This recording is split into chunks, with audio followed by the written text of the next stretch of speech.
it's Hex again. I am coming back for part 2 of my 77 question Witchy tag. Sorry if I look like hell.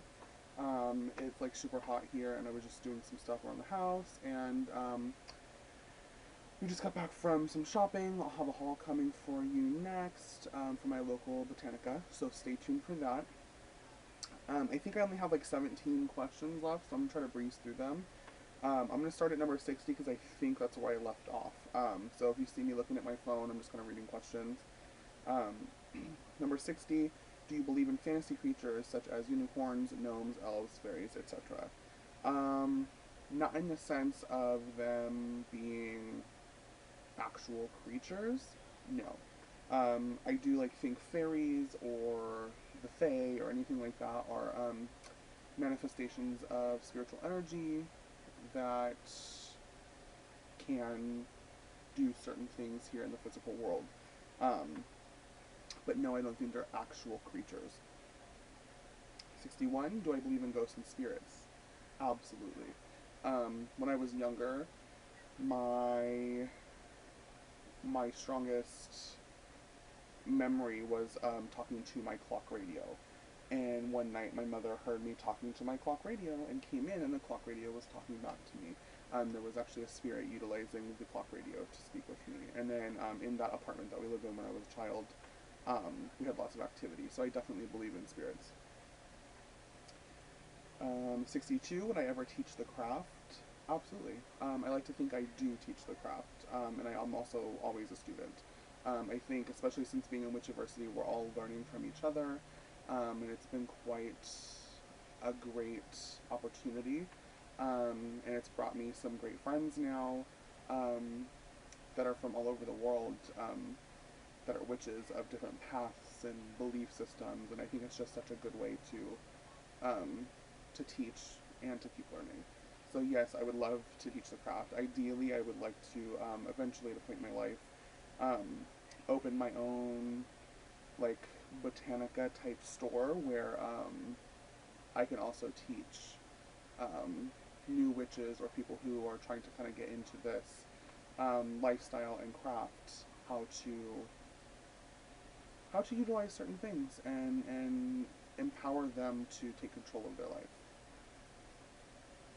63, what if any legal herb do you use for moods? I don't think, I'm not quite sure what this is referring to. I do use essential oils, again. I don't make any tinctures or anything like that per se.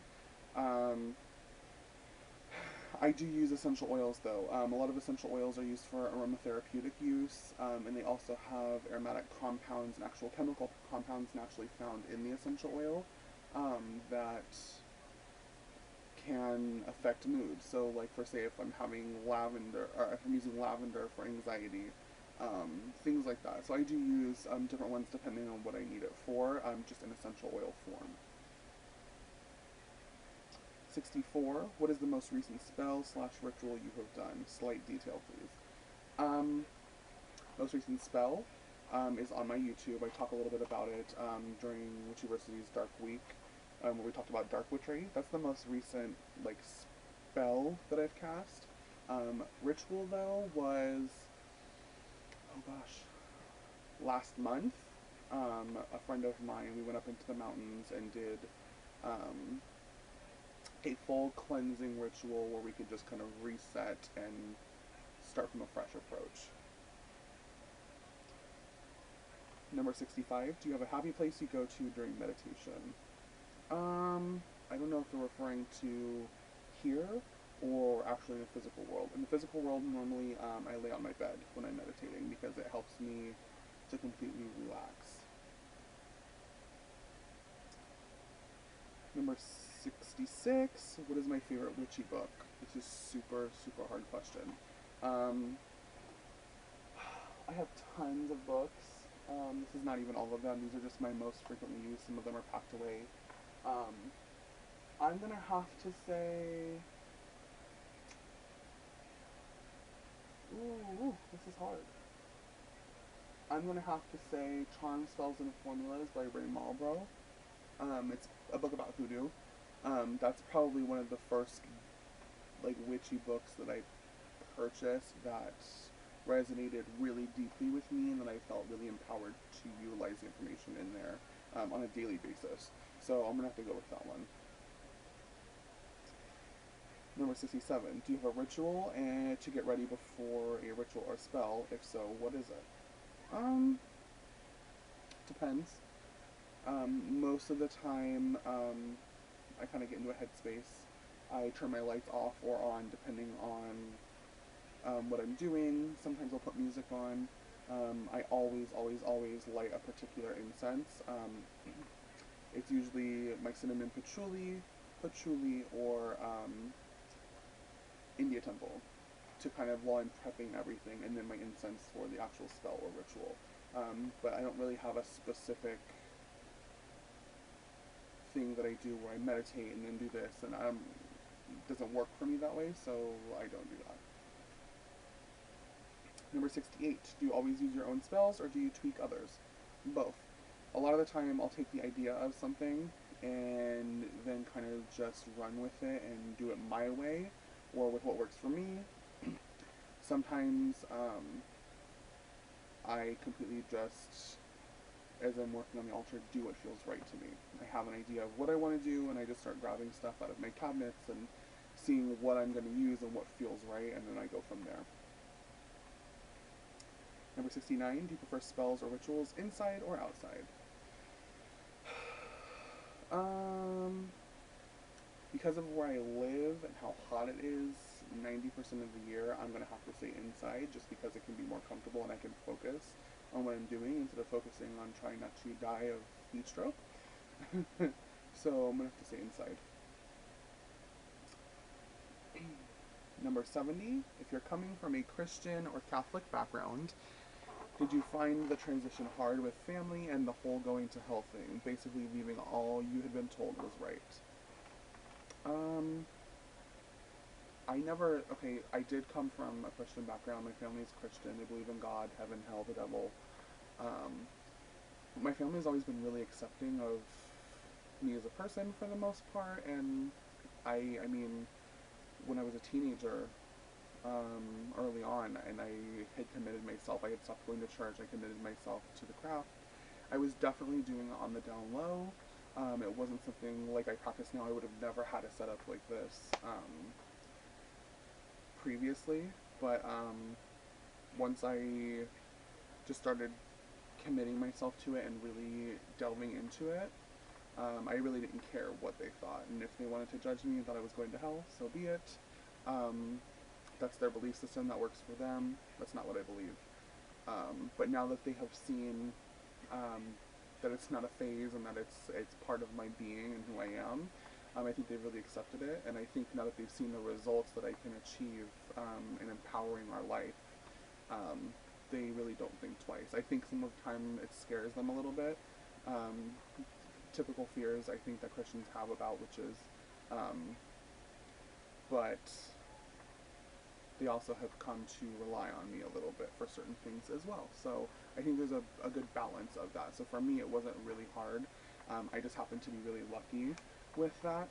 I know a lot of people had struggled or still struggle or are currently struggling. So if you are, just know it does get better, and that you will eventually come to a place in your life where you're free to be the witch that you are. And if you're not, you don't have to have all of the ritual and things to be a witch. I'll do another video about that though. Number 70, if you're coming, no, 71, I'm sorry, 71, what are your totem animals? I officially don't know if they're specifically my totem animals. I have a really strong attraction to reptiles, dragons, snakes, lizards, anything like that. So I would say like a serpent would probably be a totem animal for me. A hawk would be another one. A toad or frog would probably be another one. That's just things that resonate with me. I don't really know. I've never really explored my totem animals. But something that's on my list of things to do, but I just have so much other stuff I need to get situated before I feel like I can jump into something new like that. 72. What are some things you reuse after spells ritual work? Candle holders for sure. Jars from jar candles sometimes. Um, Sometimes candle wax. Like I have bits left over from this dark work that I'm doing. I will reuse those. I'll put them in a jar and kind of seal them until I need them for another working of the same type. Or sometimes I'll melt them down and make another candle in an old jar after I've cleansed it and make a jar candle out of it. It kind of just depends. Number 73. Who helped you most when you were starting on your path? When I started on my path, I didn't know any other witches. Just YouTube. And Tiptoe Chick was one of the witches that I had watched the most on YouTube at the time, so I would say she kind of gave me a direction where to start, even though she's Wiccan and I'm not Wiccan. It kind of gave me an idea of where to kind of get my foothold in the occult world, and I kind of just took it from there and did my own research and explored and taught myself. And then I met other witches, and I just kind of took what my grandmother had told me as well and kind of put that to use in my own way. Number 74, do you know any good witchy phone apps like moon phases? I do. There's one called Wicca. So for you Wiccans that are watching, it's going to have the name written all over it. It does have some really cool information, that's why I kind of keep it on hand just as a reference, but for the most part I don't really use any phone apps for my practice. I prefer to have physical copies on hand, more so than using my phone. Number 75, what is your favorite magical study? That's a difficult one. I think it depends for me, the time of year, the place in my life that I'm at. It's always revolving. Sometimes I feel more inclined to practice and like study and research more about protection stuff. Sometimes more about sigils. Currently it's more about more about sigil magic and how that can tie into dark witchery. So that's kind of where I'm at right now, and I'm constantly trying to learn more and more about hoodoo in different traditions within the hoodoo realm, because everyone and every family in the hoodoo world does things a little differently. Some of the recipes are very similar, but they all do it in their own way. 76. Outside of the YouTube and Facebook community, do you have a lot of witchy friends in the physical world? A lot? No. Do I have some? Absolutely. They're some of my closest friends.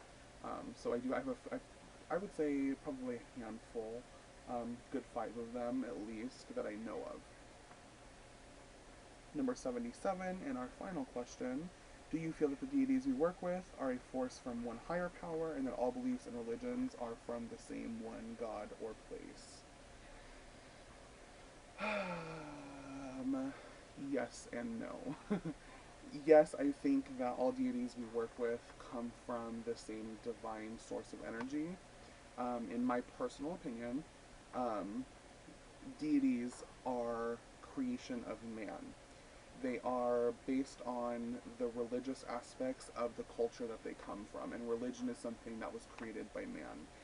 Not all witches are religious. I'm not a religious person. I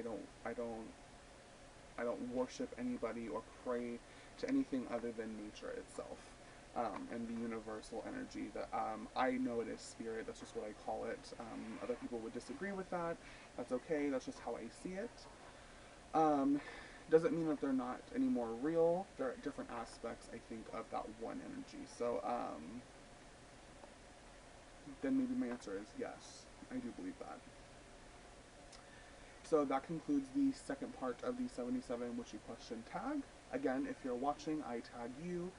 Ember, I don't know if you've done this, I tag you. I'd love to hear some of your thoughts on some of these subjects. Vivian, I tag you if you're watching. I'd love to see what you guys think. So leave me some comments below. Connect with me on Facebook about it. I'd love to talk about some of the subjects that this brought up. I'm actually going to go back and review some of my videos and make a list of the things that I keep saying I want to make videos about, so I can pump some more videos out for you guys, because I think there's some things I need to address in their own videos so that we can have deeper conversations about it. stay tuned for my Botanica haul. It's not crazy big, but it's a good little look, and I want to talk about that as well. So thanks for watching, guys, and blessed be.